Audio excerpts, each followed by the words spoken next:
What's going on, everybody? It is your boy Chris, man. I'm here at the Work Hard, Play Harder podcast. It is Tuesday, May 7th, 2024. My name is Christopher Drummond.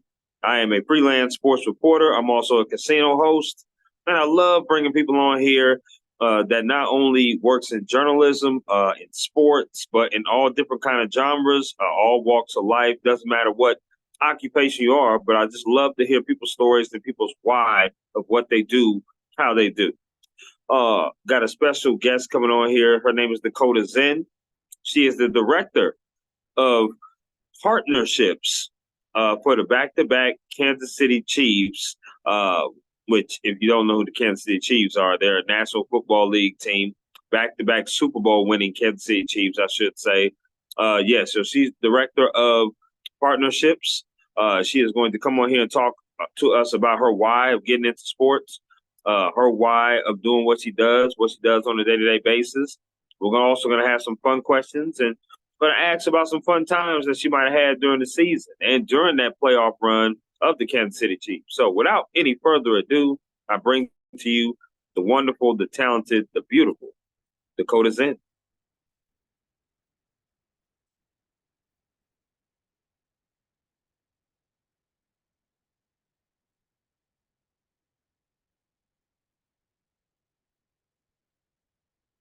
Hello there. Good afternoon. How we doing? Hi, I'm well. How are you? Doing good. It is wonderful to see your face. You look absolutely amazing. Although I thought you might be wearing red representing Kansas City Chiefs, but you're in I blue. know. I can dig it. I can I dig did it. not. I did not plan accordingly. It's okay. It's all right. Listen, you're talking to a Chargers fan here, so I like the Oh, blue. I okay. Well, appreciate it. thanks. Thank you. No problem. No problem. Happy to have you on. Thank you for coming on my podcast. Work hard, play harder. How's your week been going so far? So far, so good. I'm a little shook. It's only Tuesday. Yeah. We've been in heavy planning mode during the off season. So busy all the time, but working through awesome problems to have. So the week is going great. Just Okay. heavy meetings. I can understand that. Obviously, with the Yeah. NFL coming around the corner as far as training camp goes, just had the draft. I know the schedule release is probably coming up in the next couple of days or a week or so. So, yeah, a lot of things going on for sure. Let me reiterate to you why I wanted to bring you on my platform. The reason why is that, one, you work in sports, as stated out. You work for the Kansas City Chiefs, who are the back-to-back Super Bowl champions, reigning Super Bowl champions. And I love talking to people who work with sports teams because there's so many different positions and jobs within a sports team that people might not even know about. Right. I know your job is, I believe, director of partnerships, if I'm saying that right. Director of Partnership Solutions. Yes. Partnership solutions, right. So when I looked at your job title, I didn't know what the hell that was. I was like, okay, I'm not sure what it is, but I know it's important anytime you put director on it.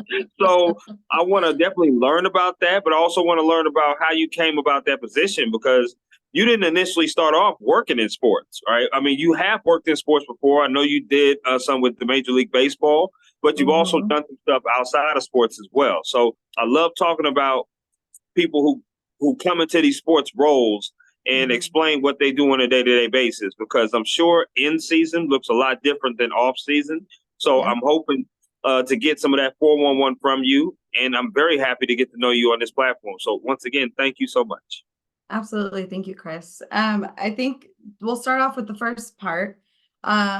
Director of Partnership Solutions. What in the hell is that, right? Right, I do actually absolutely. get a lot of interesting messages on LinkedIn, to be honest, with people who might be confusing me with an IT position.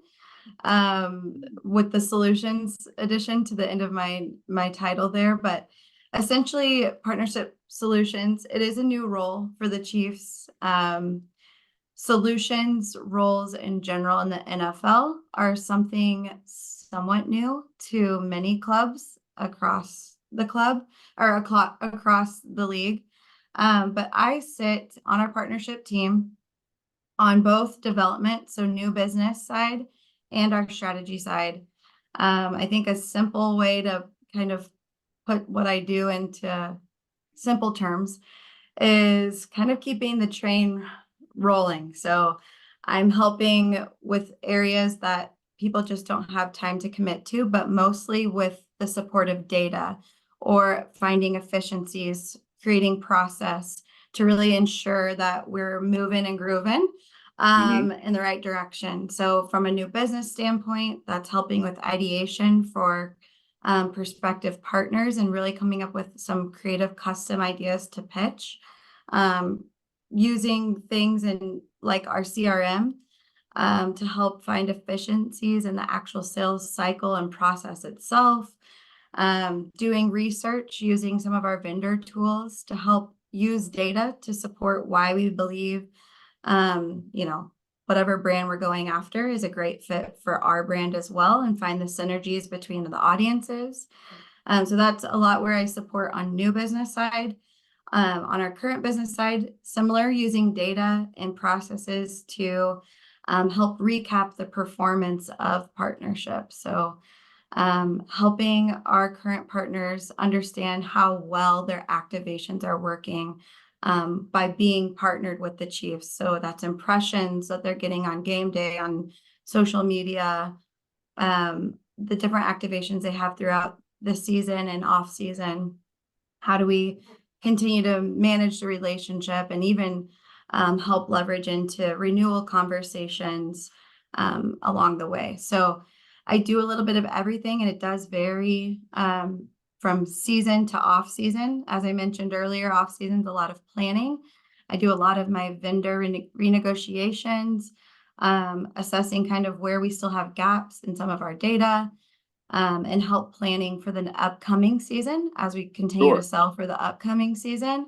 During the season, it's a lot of obviously occupied by football specifically. So we're really thinking week to week and game to game, hosting prospective partners and hosting our current partners in suites and at the games, and giving them a really unique, one-of-a-kind experience on game day, making sure that goes well and smooth, and just finding unique ways to stay engaged with all who are involved with us on a partnership level, and really making sure that relationship feels well taken care of and nurtured. So how I got into all of this is a longer story, probably. Come on with it. Come on, we got time It's a today. good one. It's a good one. Yeah, let's talk about it. Yeah. So I went to school at Oklahoma State and studied sports media. Like many women who are interested in sports and media, your idol is someone probably like Erin Andrews, and you think you're going to be the next sideline reporter. I had those dreams, but I found in front of the camera when I was younger was not where I was most comfortable, and really grew in the production side and content creation side of things, behind the camera, behind the scenes, telling the stories through those ways. And I left Oklahoma State to move to New York City for an internship with MLB. Okay. And how does one even get an internship at MLB? It's right place, right time. So before I even found out I was accepted to that position, I came home to Kansas City when the Royals were in the World Series in 2014. So my dad called me. He said, at the time, baseball was my number one sport. I was a huge, huge fan of baseball, still am, but obviously a little biased to football these days. And said, hey, I got a last minute ticket to the World Series and I want you to go. And I was like, are you serious? And so I drove from Oklahoma State up to Kansas City, and I get to a tailgate with my dad and some of his colleagues, and noticed a random guy kind of standing alone, and like I was kind of standing alone. So I just was looking for someone to chat with. And so I was like, hi, how are you? I'm Dakota. And he was wearing an MLB polo. And I thought, that's kind of strange, like not strange, but like you're either going for, the Royals or the opposing team. I said, are you just a general baseball fan? And he was like, oh, actually, I'm vice president of content at MLB.com. And I was like, Wow. whoa. Just again, right place, right time. And I took advantage of that moment, shook his hand and just introduced who I was and what I was doing and where I went to school and my plans for graduation, and that obviously working in sports was my dream. And he and I really hit it off, found out his wife was from Oklahoma, and we just had stories to share back and forth and really vibed off of each other's like energy and really enjoyed getting to know one another. And I just said at the end of it, you ever have an opportunity where you need an assistant or an intern, or if there's anything I can just start to get my hands on Yeah. in your world, please let me know. I'd love to send you my resume and just some of my work examples I've been doing in college. So he gave me his card and I sent him my resume when I got back to school the following evening. And we had a handful of conversations on the phone, and within a month found out I'd be moving to New York the day after I graduated. So again, I Wow. think a lot of my story, and I'm trying to summarize quickly, but is really the relationships I've made and noticing opportunity when it's in front of me and not being afraid to take it. So I think that plays a key part in my story in general in sports, but just my career path and trajectory Sure. overall. So yeah, so did that for 8 months. I got offered to stay in New York City, but was not financially able to support myself on a seasonal gig in New York City. It's quite expensive to live there. It is. So I moved to Denver and I worked for MLB as a representative, doing real-time correspondence at Coors Field. So essentially just taking photos and video of opposing team and fans who were at the stadium so that the social teams of the away teams didn't have to travel to every game, since, there's tons of baseball games a season. It found some efficiencies to have someone like me at every field representing the visiting team. So I was in real Yeah. time sending content back. So did that for a season.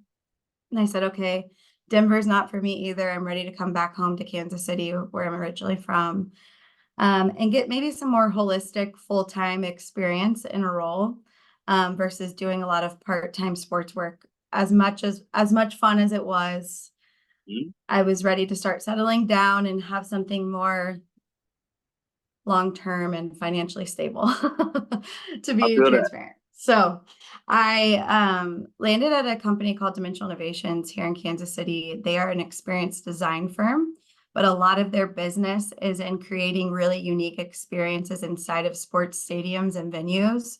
So there was still a indirect correlation to sports there, where I got to go to a lot of different venues, and watch these installations happen, whether it's like a giant football helmet they've created where people can take photos inside of, or a co-branded bar where they're doing all the signage and wayfinding inside the stadium. I really got to understand the fan experience inside stadium and the efficiencies and all of the reasonings behind wayfinding and how to get people to their seats quicker, and just the energies of stadium and how it relates to fan and their experience, which was great. There I was doing more marketing, documentation of projects, Right. Right. a lot of just kind of traditional marketing type role, a little business development here and there. And then was laid off with a group of around 40 people. So experienced layoffs young, and I'm glad I did, but it kind of put my feet to the fire. And then I took another random turn in my career and became the marketing manager of MHC Kenworth, for their factoring division. So MHC is a Okay. trucking company. And I ran their marketing for about a year, and still was like, uh, I need to be in sports. That's really where my heart is. I love this opportunity. It's been great.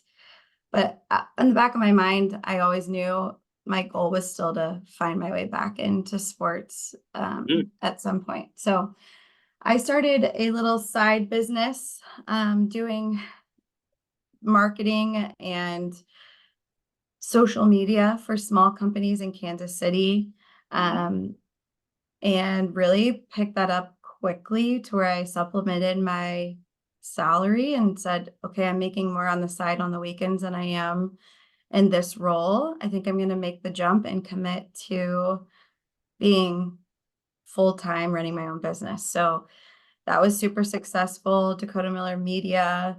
I had a really fun time doing that. I met a lot of interesting people, but again, relationships kept being made and networking kept happening. And I just kept Very important. expanding myself, and just where my comfort level was. And I really understood through that experience how to market and engage with various audiences, because I'm working with people who are realtors, to people who are construction, to people in the beauty space. It was all random clients that I had. Sure. So again, just kind of overall collecting all this experience that leverages to where I am today, and I'll get there. But right before COVID, I got engaged, and I was like on my own and wanted to start my family. And so I said, I think I need to go back into the corporate world and have the benefits of, working in a corporate space.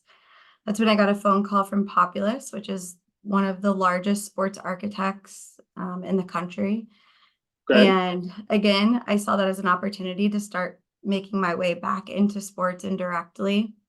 There I was a marketing manager and did a lot of proposal work for bidding on new projects, but all while understanding how these projects work, how they impact brands and fans, and what the designs really do overall in terms of impacting fan experience. So I did that, and I stayed in sports architecture for about 7 years. Wow.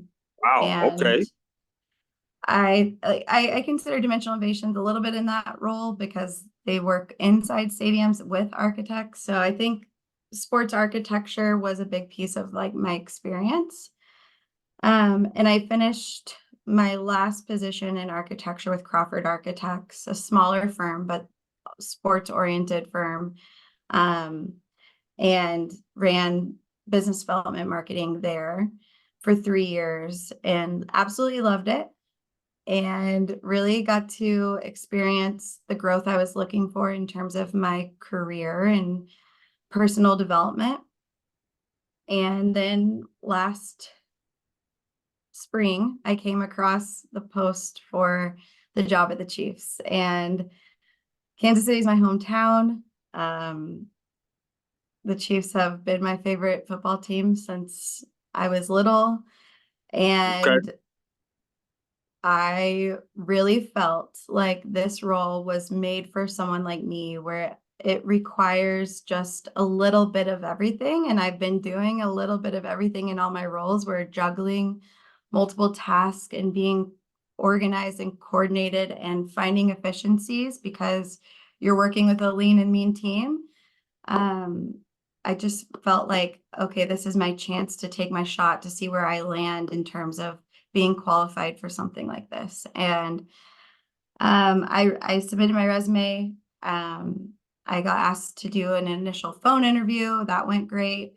Then I came in for several interviews, and each person I connected with in my interviews just continued to solidify my excitement and this gut feeling. I knew that this role was for me, and eventually that panned out. I did a lot of research on the back end to really leverage how my experience translates, because just like you, a lot of people have questions of, okay, you were over here in sports architecture. I get it, it's kind of sports, and you've kind of done this, and you've done a few different things. How did you land here? And I think it's just a collection of experience and making that tie back to what you're wanting to do by using, I because my role is a lot of data focus, I use data in my presentation of here's the numbers I've produced, here's how I've done this, or here's how I've implemented this software and helped find these efficiencies in all the different companies I've worked with. That really showcased an overall passion for sports, passion for my hometown, but really efficient at my skill set too, and in different applications. So long-winded answer to your initial question, but that's where I am today, 10 months in, figuring out a new role. It's been a lot of listening and observing. Identifying now is kind of the phase that I'm in of, where are we and where do we need to be and how do we get there, and that gap of in between, and what do I need to get implemented today versus what is a more long-term strategic goal for our group, and really just identifying priorities at this point. So I've loved every minute. I couldn't have asked to join at a better time. Who would have known that a certain someone was going to date one of our players and the whole world would explode around our football team, and that we would go to the Super Bowl and win it. It has been the most incredible, like movie-like experience I've had in the last 10 months, and just feel really, really grateful to be able to be a part of this team and make some impact. So that is awesome. long-winded. Yes, please get a drink of water. That is definitely a hell of a story, no question about that. But I love that. I love the fact that you were in sports. You kind of stepped away a little bit from sports, a little bit, not much, but because you're still doing the architectural thing, but you kind of stepped away a little bit, then you came back, right? And I love that. And you had to go through some things. You had to make some decisions. People need to know that, because when you do get into the sports world, whether you're a reporter like myself or any other position or working with a sports team, sometimes the money ain't right. And you got to make those business decisions, even though you really passionately love to work in sports. You got to make those decisions to be able to survive. And I love the fact that you did that. I love the fact that you overcame some adversity. I love the fact that you joined the Chiefs at the right time. I mean, obviously, they were the reigning Super Bowl champs. Now they're back-to-back champs, and they've had nothing but kind of publicity follow them for the entire year. No question about it. Obviously, what you just said. So I love that. Now I know why you're wearing blue, because royal blue. So that's what it is. Yeah, we're going to the game later. I was like, okay, I get it. It had to be a reason why, because the great segue to that is that you did say that you went to Oklahoma State University, which is in Stillwater, Oklahoma. So you're a Cowboy alumni. I am. I want to know, were there any other schools that could have been on your radar as far as going to? Because you said you grew up, or you're from Kansas City. So how did you from Kansas City to Oklahoma? Good question. My parents are both from Oklahoma originally. I lived in Tulsa as a young child, but really consider myself a Kansas Cityan. I grew up here mostly, from 10 years old and on. So my young childhood was in Tulsa, but my parents both went to OU, and my mom's father, my grandpa, went to Oklahoma State. I loved my high school experience. I went to Blue Valley North here in Overland Park. But I was ready to do something a little different and not go where everybody was going, being KU or K-State. Nothing wrong with those schools, but I kind of wanted to venture out a little bit and try something different. How I got to my decision, though, is ultimately I was dead set on a sports media degree prior to going to college. I had done an advanced studies class in high school around media, and found that Oklahoma State was the only school at the time that offered sports media as a major versus a minor. So that really influenced my decision. I was sooner born and sooner bred by my parents, and I thought that's where I was going to go pretty much up until a month before college. That my grandpa was like, hey, they have this degree, OU doesn't, and you haven't ever looked at any other college other than OU. You need to at least just see what's out there, at least to have something to compare to. I said, fine, I'll go on a tour with you. Well, I went on a tour with him, and I instantly fell in love with the actual town itself and the people and just the overall vibe of Oklahoma State. Much more laid back, friendly, easygoing, down to earth people. Not as a, maybe not generally, I can't say that about OU, but I just liked the vibe of the town, and I think it was a great fit for what I was hoping to achieve. And then I went and did that there, and met a lot of incredible people along the way. So had a good time there. I know you did, because Stillwater a little different. I ain't gonna It lie is a about that. little. It's a little different, being in Stillwater. I Yeah. haven't been there too many times, but the time I did go there, went to a football game. Woo, those football games are wow. They get really into it. People dressing up. Yep. It's the tailgate's a little different as well. They know Yep. how to get a good time down there. They And do. They they do. don't have a good time down there for sure. Dakota, let me ask you some favorite things. Okay, so Okay. these are the favorite questions that I have, and you just give me some answers off the rip. Okay, All right. here we go. Favorite meal you like to cook?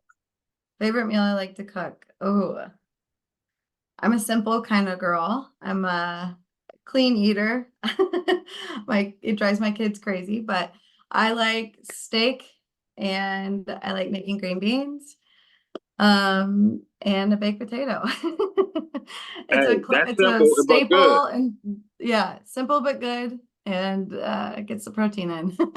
I love it. I love it. That's beautiful. Okay, favorite place you ever traveled to? Ooh, it's a good question. I have a very soft spot for New York City. I love it. And obviously that's where I interned for the first time. And I feel like it's a place that I really found myself because I knew no one and no one knew me, and I had to figure it out. And I just showed up with 2 suitcases and started riding, the subway and figuring out life on my own for the very first time. And every time I go back, it just kind of feels nostalgic of a time where I kind of went from a young woman to a adult. So I feel that. I love And it. yeah, those New York City is a beautiful place, no question. Central Park's one of my favorite places. Yep. I love the mom and pop shops. That's what I like to call them. The get that nice pizza that's greasy. Whenever I Mm. do want to go get a greasy pizza, I definitely would like to go to those shops. And the rats is real at Penn Station. If you roll So, the subway, they are definitely real down there at Penn Station. There's no question about yep. Yep. it. Yeah, But I love it is it. The real. experience is so unique. It's like nothing else. No doubt. No doubt. Yeah. Favorite concert you've ever attended? Oh my goodness. Gosh, these are good.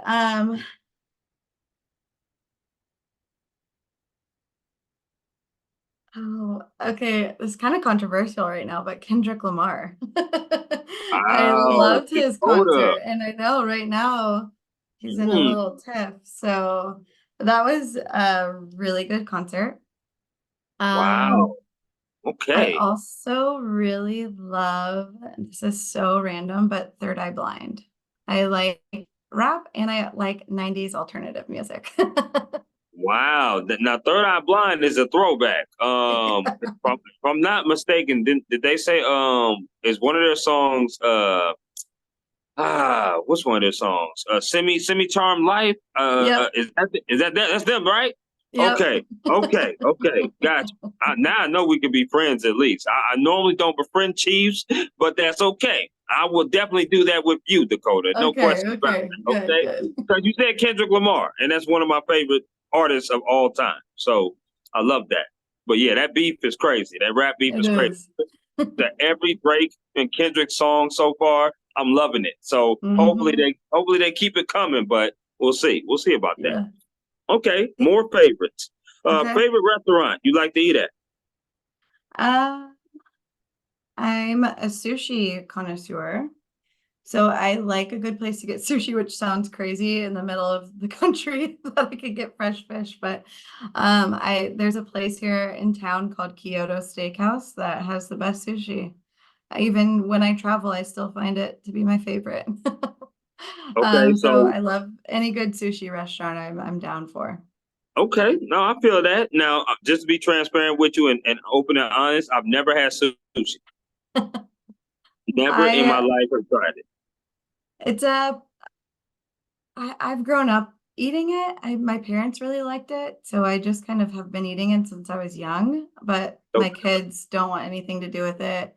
I kind of had to get my husband in on it like slowly, so I understand where you're coming from. Mm. Just I don't know, I just love it. And I feel it. I can't say I love it or hate it until I do try it. Yeah, People do say that there's cooked sushi, there's raw sushi. I there don't know is. which one to try first. I'd go with the cooked just to ease yourself in. Okay. It Okay. usually has, some kind of cream cheese and some kind of delicious sauce on top that makes it all That sounds good. baked and delicious, covered in rice. I mean, it's not that bad. Okay. I'm with you on that. Okay. Here we go. Last of the favorite. Yeah. Favorite sport you like to watch on TV. Favorite sport you like to watch in person. They could be the same sport. Mm. Watch in person. I would say football. Okay. Watch on TV. This is gonna make me sound kind of boring, but I love the sport. I love playing the sport, but tennis. I think there's some matches that can get really intense and fun to watch, but I've only watched a handful of matches in person, so that's my go-to then, I guess, on TV. Sure. I always respected everybody, but I was a Nadal guy. That was my guy, Nadal. Yep. Mm-hmm. And for the women's side, I like Sloane Stevens a lot. Okay. That's one of my favorite players. Back then, obviously, I was a Serena. I love, Uh-huh. so yes, I love tennis. I do No too. question. So, okay, Yeah. I like that. If somebody walked up to you, Dakota, and said, listen, I would love to do what you do, Mm-hmm. as far as director of partnership solutions with another team, Yeah. what is something you would tell that individual as far as how to apply, what to do, when to apply, uh, who should they talk to, what kind of background they should have? Like, how would you prepare them for that role? Yeah, that's a great question. One that I really love to answer for young up and coming professionals as well. So I actually share this advice often with kids in high school or in college, but networking, I've kind of alluded to it in the beginning of my story, but go out and meet people in the industry you're wanting to be in, whatever that is, for sports specifically, or finding those people on LinkedIn and connecting, going to conferences and really not just sitting at the conferences, but finding out who you want to meet at those conferences and going and shaking their hand. Um, I think building relationship is very important. Um, I I think the core of what I try to do is more aim towards who I'm trying to be as a person, and hopefully that translates into my career. So I'm very passionate about helping others and being genuine, and I want that to come through in everything I do professionally. So I just think for me and in my role, people skills are very important. So if you can get Yeah, that down initially and being comfortable being uncomfortable. So being comfortable and putting yourself in a position where like, oh, I don't know if I'm qualified or oh, I don't know. Like take the negative self-talk out of your head and just show up because showing up and asking the questions or doing the thing that you're a little nervous or scared to do is going to separate you from the rest of the people who just talk themselves out of it in their head. That's number one. You can put yourself ahead of half the group just by going to the thing or doing the thing you're most afraid of doing. 1000%. Um, and I wholeheartedly believe in that. Um, I think obviously experience is important, but I as well in my head was thinking, oh, I haven't actually worked for a true NFL team. Like, there's no way I'm going to get hired for this role.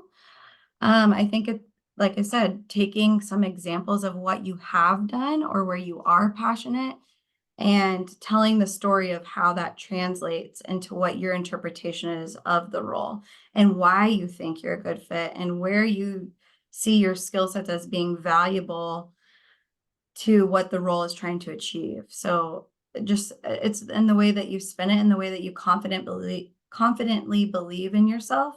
I also don't think anybody goes into a role having 100% of the required skill sets. So also Bingo. being open to identifying, hey, I get you're looking for this. I haven't done that yet, but I'm really curious about it and I'm dedicated to learning that if you give me the opportunity. And kind of pushing it back on others of like, well, what are you looking for? Or why wouldn't I be qualified for this role? Or what could I be working on right now that would really impress you? I love it. I just think always working on yourself, but also working on your relationships, those two combined, I truly believe you can lead yourself into the role you're trying to get to. And I understand there's barriers and circumstances and other life things that can make that more difficult. It's not as easy as said and done.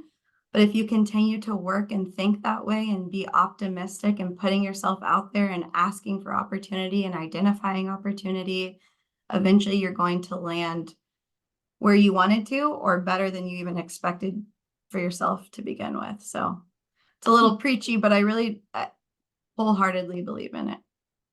I love it, and just to, reiterate that. Yeah, absolutely. Listen, being comfortable, being uncomfortable is something that, to me, in my opinion, I love it. That's the way I live my life. That's just not about working in sports. That's just a lifestyle for me. And it really is, because you have to be able to take that first step and get that negative stuff out your head, like you said, right? Yeah. You have to take the steps forward to apply. You have to take steps forward to be a networking type of person and not talk yourself out of that job, and then learn the job, right? No job you take, like you said, just to reiterate, is going to start you and be like, well, you better do this now on day one. Every job is a learning experience, a training experience.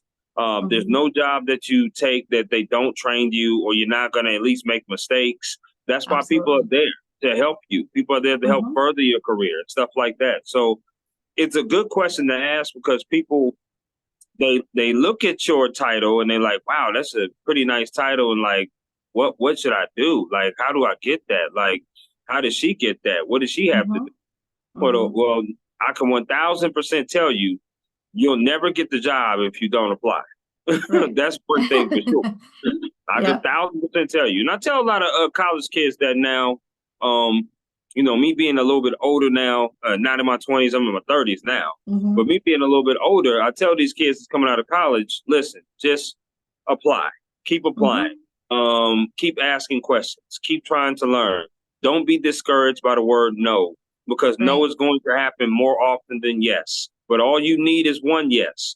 No matter what role it is, whether it's doing what I do for a publication or a station, or doing what you do, working for an actual team or an organization like MLB, it doesn't matter. Just keep applying for jobs that you really feel that you can do.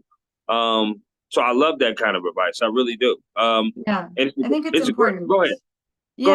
I think it's important. And I think taking that one step further is then, once you are in a place to shine, or that you did get the yes that you've been looking for, work.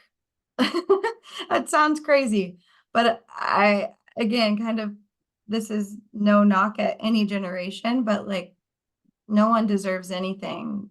You work for what you get. And I believe in hard work and rolling up your sleeves and still being eager once you've hit that place, once you've hit that goal, set the next one, roll your sleeves up and like do the work. No doubt. If you don't know how to do it, figure it out and ask the questions, but it never stops. I've never stopped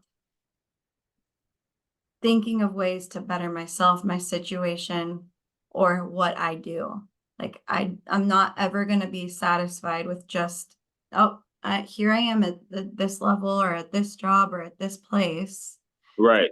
Put in the work and grind a little bit. Like, I believe in that's another thing that really separates people, is just their level of work ethic and willing to just show up and be themselves. Like it's cliche and cheesy, but really a lot of people Yeah. talk themselves out of it. They just do. Yeah, being content in this business is never a good thing. You always want to No. continue to grow. Always want to Yes. continue to build on what you've done, right? And not really ever be content. But this is a great segue of a question, because now I want to talk about mental health. After you put in Yeah. all that work, after you've done that. Now, a lot of times Mhm. in our profession, especially in journalism and I would say sports in general, when you work in sports, Yep. you hear the word burnout a lot. Mhm. And you hear overworked, underpaid a lot. Mhm. And not to say every situation is like that, but you're talking about now you're married with a husband, with kids. You Mhm. seem like a very sociable person. I certainly wouldn't mind hanging out with you for sure. I'm sure you have friends there in Kansas City that you hang out with all the time. But you also have a job that you have to do. And it's not Mhm. business type of job all the time. Chiefs play on Mhm. Sunday, Mhm. Mondays and Thursdays. So talk to me about your mental health, and what do you do to kind of relieve some of that mental health, maybe stress that comes on from being a wife, from being a mother, from being employed, because Yep. there's a lot of responsibility that you have, right? Yep. Talk about how you deal with your mental health and your Yeah. balance of home life and work life. Well, I appreciate the question. It's not talked about enough. I think it's very real, and especially in sports, but I think just in general, balancing things, even as a woman and as a wife and as a mother, um, and holding a full-time, executive position can come with a lot of stressors.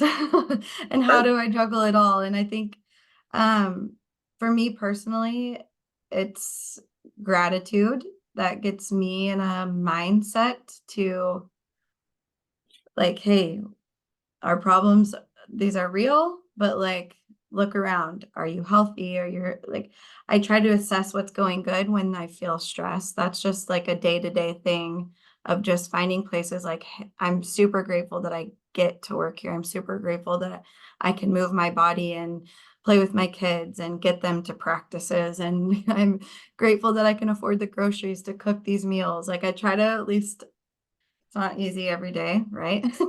We're Right, human, right, but right. I think I tried to remind myself of that first and foremost, but then more like long term, especially during this off season where we don't have football on the weekends or on those Thursday nights or Monday nights, is the weekends I don't have a lot going on. I'm not overbooking myself or overcommitting. I think it's just giving your body the actual physical rest, spending quality time with the people that you care the most about. I think it's also being really transparent about your personal boundaries, and Mm, where you are in your life. So in this phase of my life, I don't have a ton of time for my friends who I absolutely adore, but they are also in similar life stages of raising their kids and working their jobs, that there's a mutual understanding, like, I love you, but I have to love you from a distance because right now I need to be relaxing with my family versus going out for drinks or going to whatever concert. It's like there's times for those things and we'll schedule them out, but for the most part, it's just being like communicative about, hey, here's where I am, with your friends, with your parents, with your husband or your wife, of just like, this is where I am right now mentally. This is what I can probably take on at the moment, and here's what I need. And being honest with yourself about that. Um, that's easier said than done because I have 3 children and 2 dogs and a house and a husband and all the things. And sometimes that feels like a lot and it can feel super overwhelming, but it's sure. just constant check-ins with yourself and with the people around you of like, this is a lot right now, or I feel overwhelmed right now, or I'm overstimulated right now. And I think communication in general is a good way to help manage your mental health, but then finding outlets, for me, that's just literally physical rest and just chilling at the house for the weekend with my kids and not having anything scheduled. Sometimes I like to get massages or go get my nails done and have a little bit of me time away from the kids and my husband. But I think it's just first and foremost awareness of self and then being able to communicate that back with others. I love it. And you said two things that were really key there. You said boundaries. Yeah. That's something that I definitely like to advocate to some of the people that, I mean, I'm a bachelor, so it's a little different for me because I'm not Sure. married, right? But at the same time, you know, mental health comes from different ways. You know, I work late at night, and it's very hard sometimes to go out with people because they work business hours, and I get off at midnight, 1 o'clock in the morning, and Yep. don't nobody want to be hanging out on no Tuesday, 1 o'clock in the morning. You know what I mean? So it's just one of those Absolutely. things. One of those things where you said boundaries, and the reason why I thought that word was key, not just for personal boundaries, but also professional too. You have Yeah. to let your job know, hey, look, man, I might need an hour, I might need some time, I might need a day.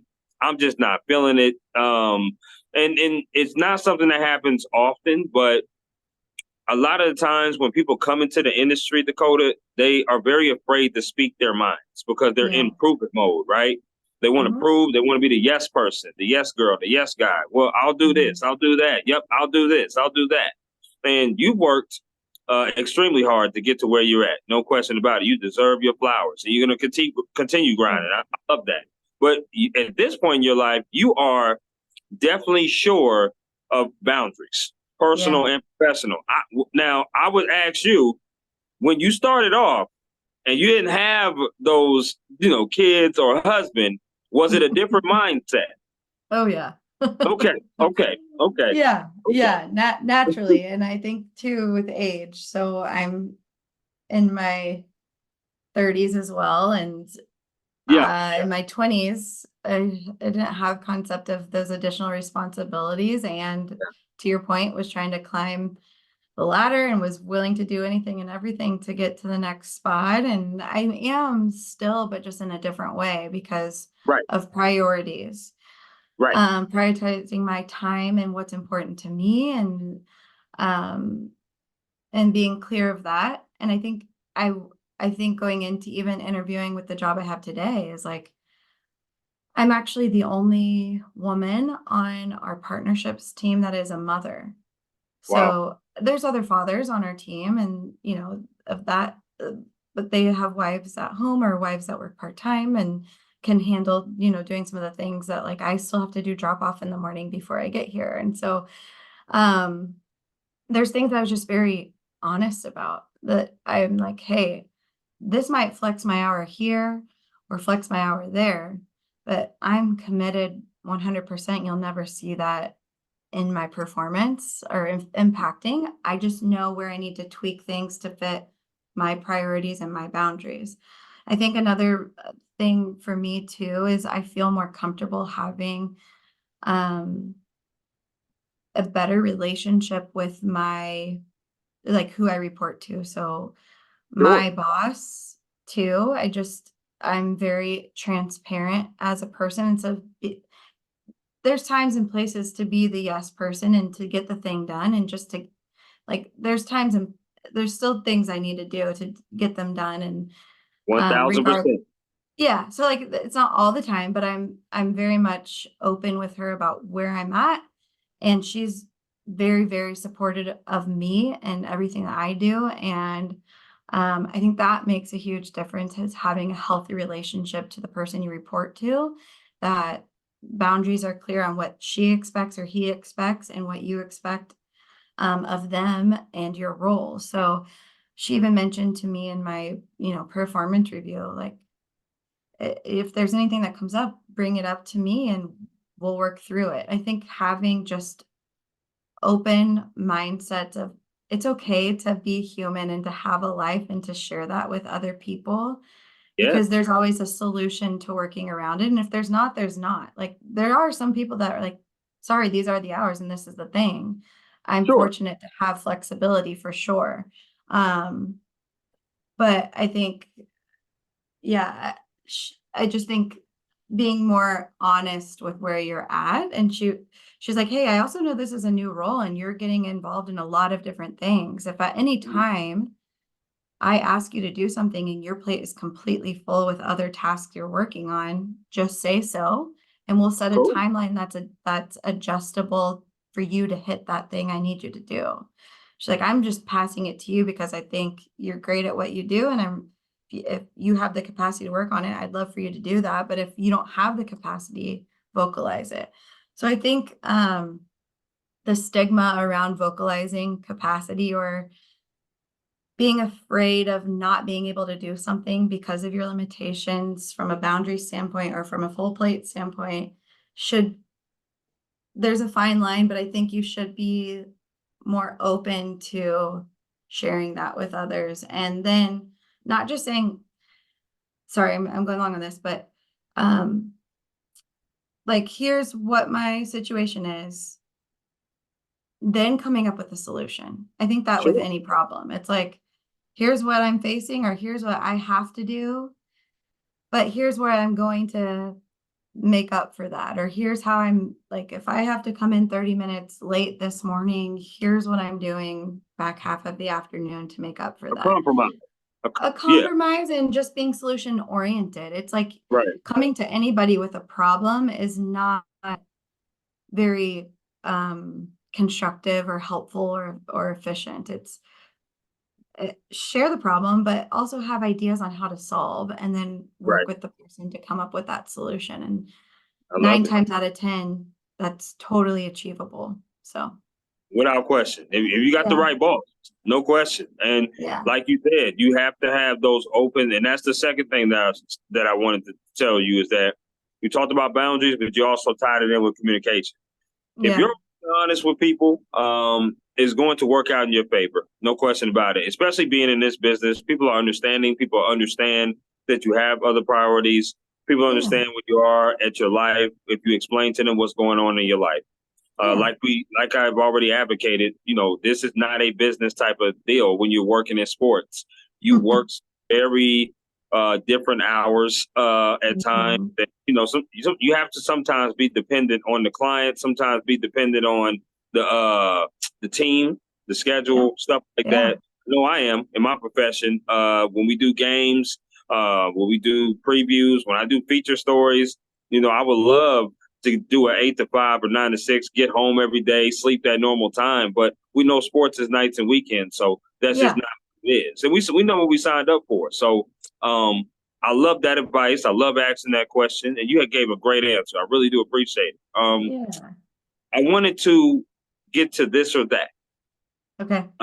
and what this or that is that I throw out two things, and you choose one or the other. So Dakota, are Love you it. with me? I'm with you. Let's go. All right. Okay, here we go. Popeyes or KFC? Ooh, Popeyes. We can remain friends, Dakota. That is now confirmed. That is now confirmed. I love it. I love it. I always throw that one out there to see who chooses what. Extra crispy. No, girl. Oh, girl. We definitely can remain friends now. You already know what it is. Okay, let me move on to this one. Since Okay. we gonna stay with chicken. Chicken wing flavors: barbecue or lemon pepper. Ooh, lemon pepper. Okay. Do you like it wet or dry? Dry. Okay. Do you like them bone in or boneless? Bone in. So you like to get a little messy. A little bit. Yeah, I don't like Okay. all the breading. I don't like all the breading on the boneless. I feel that. I feel it. I like that. Okay. Okay. But These you didn't give next, me a buffalo option. Buffalo is my number one. and you know what? A lot of people say that on here. So I may switch that, to be honest with you, because a lot of people love a little kick to their chicken, that buffalo Yes, sauce. yes, I get yes. it. Okay. Okay, we can vibe. I like buffalo sauce too. Now, I just don't know if I would choose it over barbecue or lemon pepper. That's my thing. That's what I'm saying. Okay, okay. Here we go. Here's the next four. Next four are about concerts you would attend. So here we Okay. go. Which concert would you rather go to? Would you rather go to Beyonce or Rihanna? Ooh, I've been to both. Beyonce. Okay. Rather go with the Oh my Beehive. gosh, that's hard. Okay. That's actually hard. I know it. I know. Listen, we're going to throw some heavy hitters on here. That's for sure. Okay. Okay. Next concert you rather go to, okay? Would you rather go to J. Cole or Big Sean? J. Cole. Ooh, okay. I like that. I like that. All right. Here we go. Which concert would you rather go to? Would you rather go see Morgan Wallen or Luke Bryan? Luke Bryan. Ooh. You sure? Yeah. That don't I'm going sound Morgan. sure. I don't know, actually. This one's kind of difficult. I like Luke Bryan's older songs and I like Morgan Wallen's current. So I'll say Morgan Wallen because I'm going there this summer. Okay. Here. All right. All right. I like that. All right. Okay. So this is the last one of the concerts. Okay. Which concert would you rather go to? Would you rather go see Pink or Taylor Swift? Taylor Swift. Oh, so you're a Swiftie. I mean, yeah. Okay. I love her. I love what she's doing. I know that's right. Okay. Yeah. I'm sorry. You gave me the look like, why in the hell would you ask me that question? Hey, that was your look. We love her over here, okay? Absolutely. And listen, that I love the Fortnite song. I love Fortnite. I really do. Yep. It's a great song, no doubt. It's good. It's good. This next question has to do with sports. Which sport would you rather play, bowling or badminton?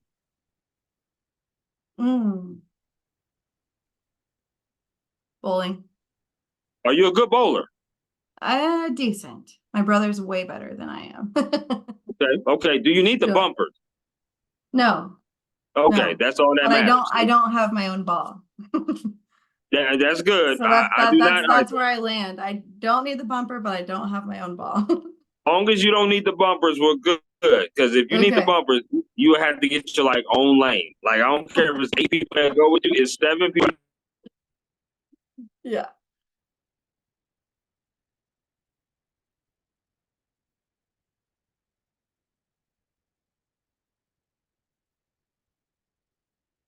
Lost you.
Are you back with me? I'm with you. Are you back with me? What? I was like, what in the world happened?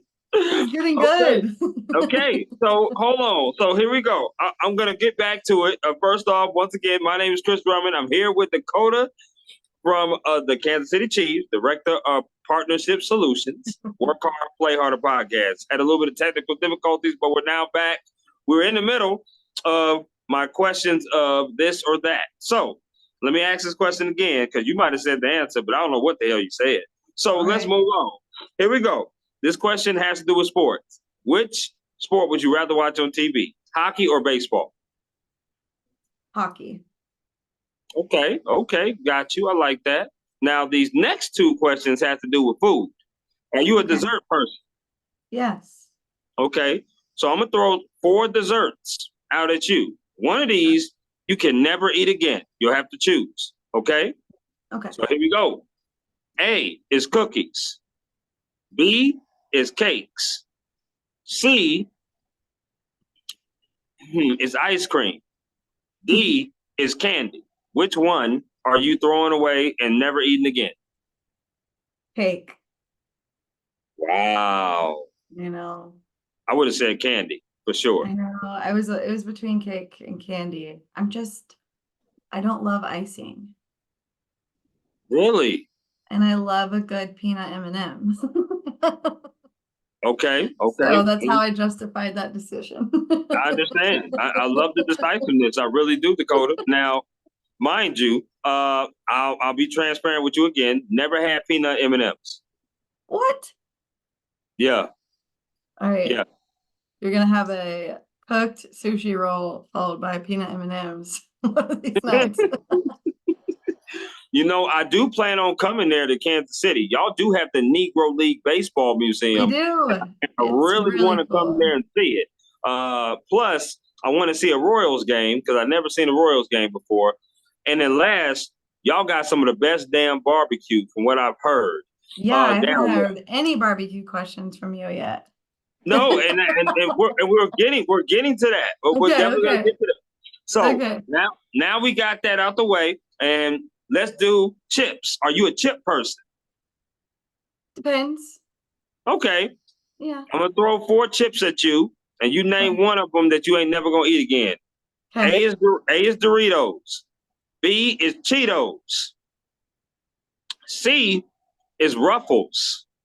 D is Lay's. Oh, easy. Doritos. Out. What? Are we slowly becoming no longer friends? Oh my gosh, Dakota. What's going on, girl? Doritos. I would have got rid of the Lay's. What is going on? No.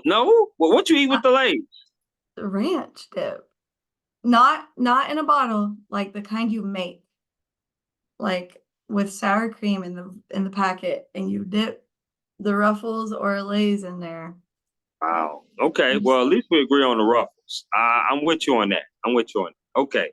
Listen, we got enough stuff in common right now that we can still remain friends. Yeah, and the barbecue Lay's are good. They are good. They are good. But I also eat the Ruffle barbecue too. I eat sour cream and cheddar. Ruffles are my favorite chips. Yeah, that's those are my favorite. Or so original. Yeah. Okay. So now that we've kind of talked about it, you did pretty good with the this or that. I definitely want to get to some recs for Kansas City because I do plan on coming up there this summer. And like I said, visiting the Negro League Baseball Museum. I like going different places. I love traveling. I love experiencing different towns and different cities. You can kind of do this. You can kind of do this if you're a bachelor because it makes it a lot easier for you to do it. So I love to travel. I need some recs. I need some places that I should go. Some barbecue places I should go. And what should I do, Dakota? Barbecue wise? Yeah, or anything in Kansas City. What should I do? You got to go to Joe's Kansas City Barbecue, the original location, the gas station location in Westwood, which is just outside of downtown. Joe's is a classic Kansas City barbecue. I think other barbecue joints you need to try are Slaps Barbecue. Oh, okay. Very, very good. I would say Jack Stack is a common Kansas City barbecue, but some people find it a little too commercialized at this point. Like you can buy their big beans in the grocery store and some of their burnt ends in the grocery store and stuff like that. So I personally love it. We get it quite often in our house. Another good barbecue place is Q39. Those are probably my top. Slaps, Joe's, Q39, and Jack Stack. Okay. Now, what should I do when I touch down in Kansas City? Like, what are some fun things to do there outside of the obviously the Royals game that's there, and obviously the Negro League Baseball Museum? Those are 2 great ones. I would definitely say experiencing a game in Arrowhead and at Kauffman Stadium are really unique experiences to Kansas City.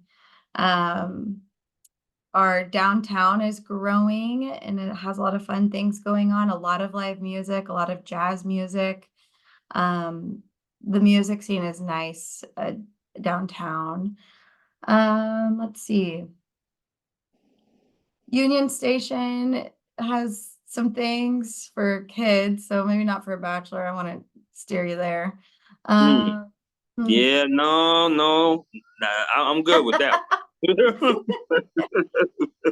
There's a lot of really beautiful art in Kansas City. We are the city of fountains, so there's a lot of sightseeing too, just in general to get some Kansas City history that I'd recommend. There's the Nielsen Atkins Museum. The memorial is downtown as well.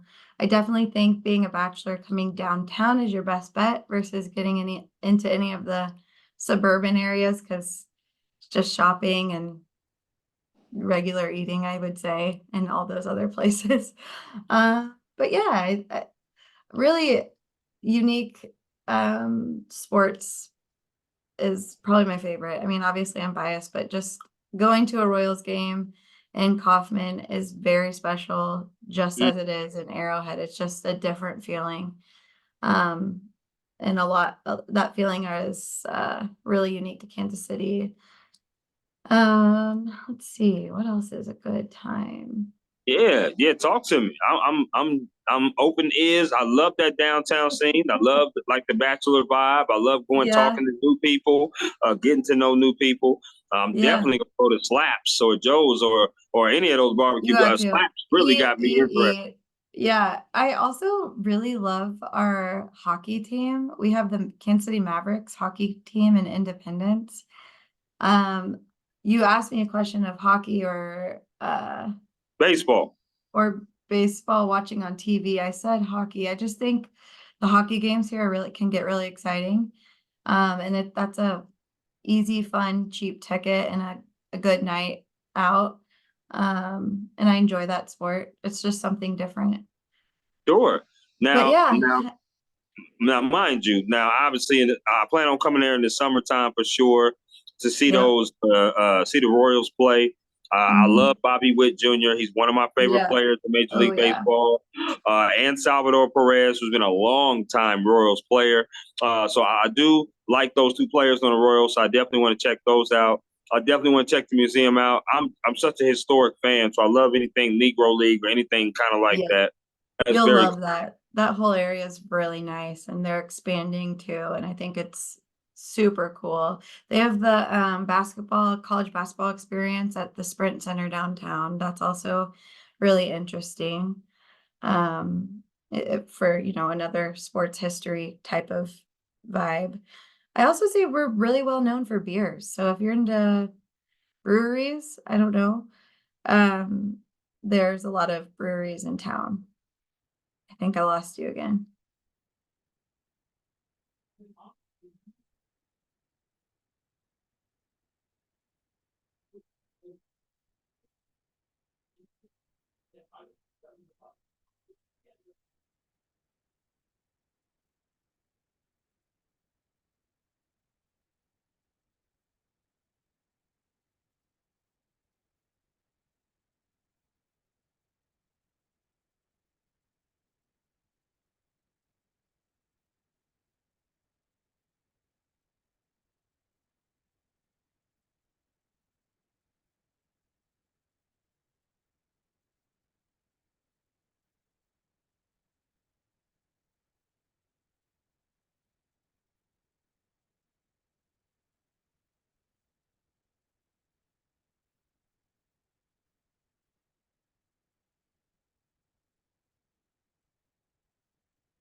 okay. I lost you again. I was talking and all of a sudden your face froze. Same, so did yours. Oh my gosh. Okay. Well, it's okay. It's all right because we're down to the final two. Final Let's two do it. questions. What Let's I do was it. gonna say is I plan on coming in the summertime. I may miss you, but I do go to the Chargers Chiefs game almost every other year. couple years ago, I went to the Chiefs game, Chargers game down there. I plan on going back down there for the Chargers Chiefs game. Obviously, I told you my team is the Chargers. When I come back down there, the first time I'm ever going to try sushi, I'm going to try it with you. How There about you that? go. Let's do it. I'm down. Okay. First time I ever try sushi. I'm not going to try it until I try it with Dakota because I want to see your facial expression after I try I'll it. steer you in the right direction. You can trust. Okay. I love it. Okay.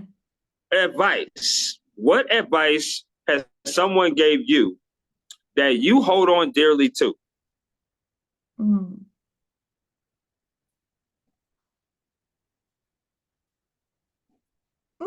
I have two. One when I Okay. was young, which I think is applicable to maybe your younger audience, whoever's listening. But to go and do the thing that you want to do because you can always come home. So I was really hesitant to go to New York. I was really hesitant to go to Denver and like leave the nest and be, again, it kind of leans into just being willing to try something new because you can always go back to where you were. You might not ever have the opportunity to take that leap again. So do it. And like if it feels right in your gut, do it because you can always come home. That's what my mom always said to me. Like, go spread your wings, try the thing, do the thing you're curious about, put yourself out there. There's always a place back home for you. But more applicable and really what I find most appealing or attractive about my husband is just this mindset around positivity and positive thinking and the power that your mind has over a lot of outcomes in your actual life. I tend to just naturally be a realist. I'm not saying I'm negative, but I do think of scenarios maybe too much, or I overthink or stress myself out internally over things that haven't happened yet. And I think that's natural of most women and probably most mothers, but just overthinking scenarios and sometimes expecting the worst. I've watched my husband live very positively and always even expecting a positive outcome. Even if that doesn't happen, his attitude going into situations is just refreshing. And I've tried to embody that a lot in what I do. Because again, kind of back to earlier, showing up and doing the thing that you're afraid of doing is just one step. But like, if you're gonna, I don't even know how to put this in, but not being afraid and just being optimistic of the outcome will probably influence the outcome to be positive and optimistic. Like if you go into it with a good attitude and people are feeling that attitude and you're positive that it's going to happen a certain way, or you are hopeful, like you're also doing a lot internally to ensure it happens that way. And a lot of people feed off of that. So anytime you're afraid to do anything, I always say it's never as bad as you thought in your head. And truly, it never ends up being as bad as I thought in my head. So I just think a really like simple best advice is just to think about what good could happen out of situations. Even if you first start by saying, oh, I can't do that, or I'm not qualified for this, or this might happen if I go do that. Will also give yourself the opportunity to think about what it would be like on the positive side. What would be the best outcome for you? What are you hoping? What is your aim for the situation? Not what it could maybe be and most likely won't be, but what are you aspiring for it to be? And show up like you're going in that direction. And a lot of the times it will end up being positive experience in general, just because of the mindset you have going into it. He checks me a lot on that. Like, you're overthinking it. You've got this. Believe in that. Stay positive. What if it does work out exactly how you thought? Right. I'm Absolutely. like, dang, okay. And usually he's right, Again, life and circumstances and situations and bad things always will and do happen. And that's not saying that having a positive mindset will stop any of that from ever happening. But most of the time, you can control how you visualize things and how you go into certain scenarios, and that can really influence the outcome of them. Without question. Shout out to Yeah. Dakota's husband as well, because I love to keep that mindset as well. I'm a very positive person. You know, Yeah. I do understand what you're saying though. You gotta think about both scenarios, what could happen, what could happen. But it's hard to plan for the unexpected. Yeah, Yeah. it really is. It's hard to plan for that. So for me, I'm more of a let's think about the A and B situation that could possibly happen in something as far as advice goes, but let's be optimistic and take the positive side, and let's, if something were to come up, let's deal with it. But we're not Yeah. going to deal with it in the best way that we possibly can. So I love that, and that's the Yeah. positivity that I have for sure. Deal with it when it happens. Don't deal Yep, with it before it does. You've got without it. question, without question. I love that. So now I want to ask you, as we start to conclude, Yep. is there anything else you would like to add before we conclude about yourself that you haven't already spoken of on the Work Hard, Play Harder podcast? No, I think we covered a lot of ground. I just We think did. at a high level, self-confidence, believing in yourself, that being okay with having areas you're not so strong in and still going after what you're hoping to achieve. I think to your podcast, work hard, play harder. Work hard, really put in the effort, really show the correlation between your work and what it renders. And um I just think your mind has a lot of power, and if you put it in the right direction and you put your wheels spinning and getting everything that you can do and that you have control of yourself in the same direction of what that goal is, or what you're aiming or aspiring to be, you're going to land on that spectrum somewhere in terms of that goal, or even beyond the best goal you could dream of. Like where I am today, I never knew director of partnership solutions existed this time last year. I didn't. But I knew what my goal was in terms of getting back on the sports side, getting into an executive role with a team, and really working to make impact in sports as a woman, as a working mom.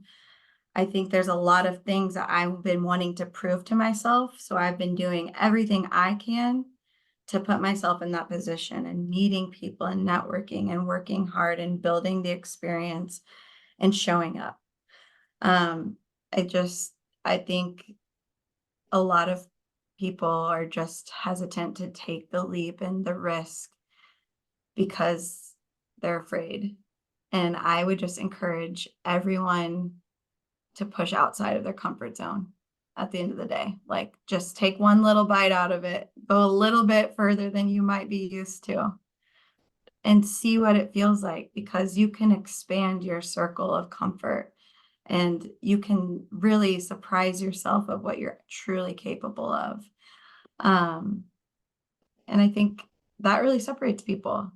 I think everybody has a little bit of, you know, imposter syndrome. Like, am I good enough? Should I be in this role? Everybody experiences that, and they might not Absolutely. vocalize it as much as I do, or as much as the Right. next person does. But um, I think you're as qualified as you want to be, and as you're willing to put the work in to be, and as you're willing to believe you are. So I think that kind of summarizes, hopefully, most of the points I talked about today.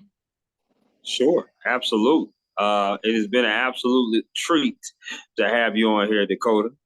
You are Yeah. absolutely lovely. I think people have learned about your role, learned about more about you, your story, how you came into sports, learned some fun things about you as well, as you are a buffalo sauce person, more so than barbecue and lemon pepper.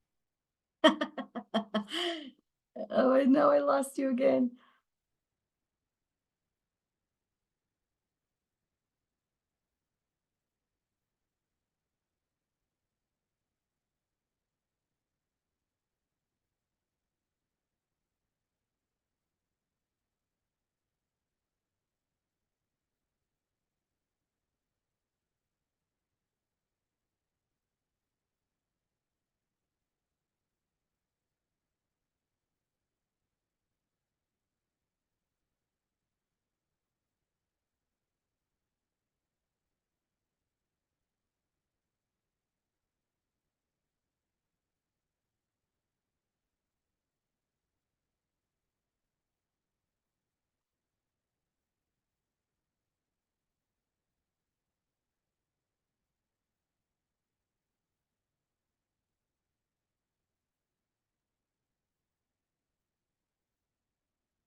One more time. One more time.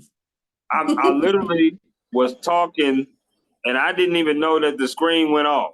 I was like, what is going on? Okay. So I'll We finish got with we this. got we got to the conclusion, I think. I don't I know. believe we did. I was going to say, thank you for coming on. I really do appreciate it. I look forward to seeing you in the later months, and I look forward to seeing you down the line and seeing the progress that you make in your position. So thank you very much. Enjoy your Tuesday evening and the rest of your week. Hey, Chris, thank you so much. I think it's super, super important what you're doing and helping tell other people's stories. And I just really commend you on what you're doing in the sports world and trying to share messages to everyone that hopefully impacts other people's stories as well. So thanks so much for providing the platform and asking me to join you today. It was a pleasure. Absolutely. You take care, dear. We'll You talk as soon. well. Sounds good. Thank you. Mhm.